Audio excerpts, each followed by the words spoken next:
Halo,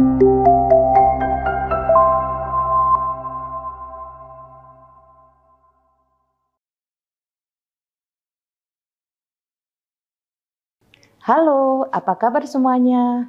Kita jumpa kembali. Perkenalkan, nama saya Dr. Murniati, SEMSI. Kita jumpa kembali untuk berdiskusi bersama dalam video pembelajaran materi Sustainable Business Model. Pada hari ini, kita akan membahas salah satu elemen penting dalam Sustainable Business Model, yaitu cost structure. Nah, bicara cost structure, apa sih yang dimaksud cost structure? Definisi cost structure secara sederhana merupakan seluruh biaya yang dikeluarkan dalam perusahaan untuk menjalankan bisnis. Cost structure juga merupakan elemen yang menjelaskan semua biaya yang timbul untuk mengoperasionalkan model bisnis. Dalam konteks sustainable, biaya dicatat dengan mempertimbangkan aspek lingkungan, sosial, dan yang paling utama yaitu aspek ekonomi. Nah, apa saja sih yang tercakup dalam cost structure?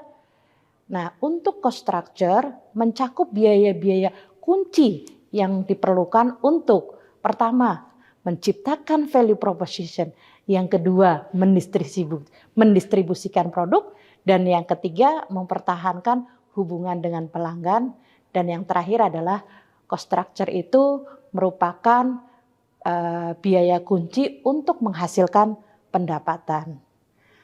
Ada berapa jenis sih terkait dengan biaya? Mungkin kita tahu bahwa biaya itu ada beberapa jenis.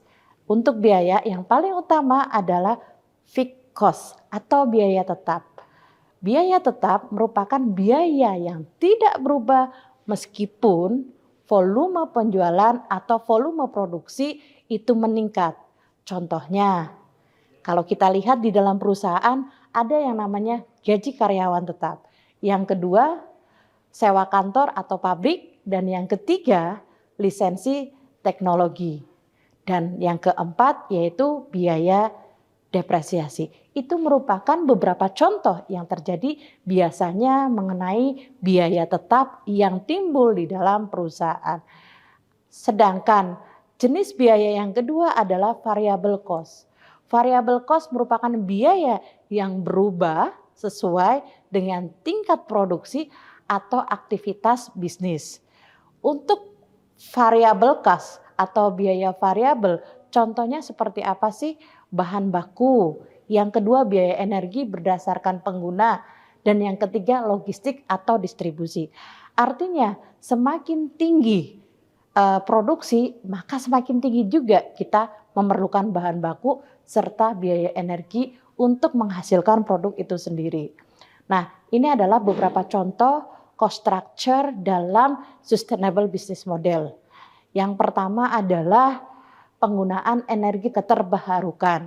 Jadi penggunaan energi terbarukan ini juga salah satu cost structure yang biasanya digunakan dalam sustainable business model.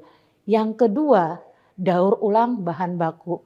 Nah, untuk memanfaatkan bahan baku yang menimbulkan limbah dan lain sebagainya, ini bisa menjadikan cost structure dengan cara bagaimana bahan baku tersebut kita bisa daur ulang.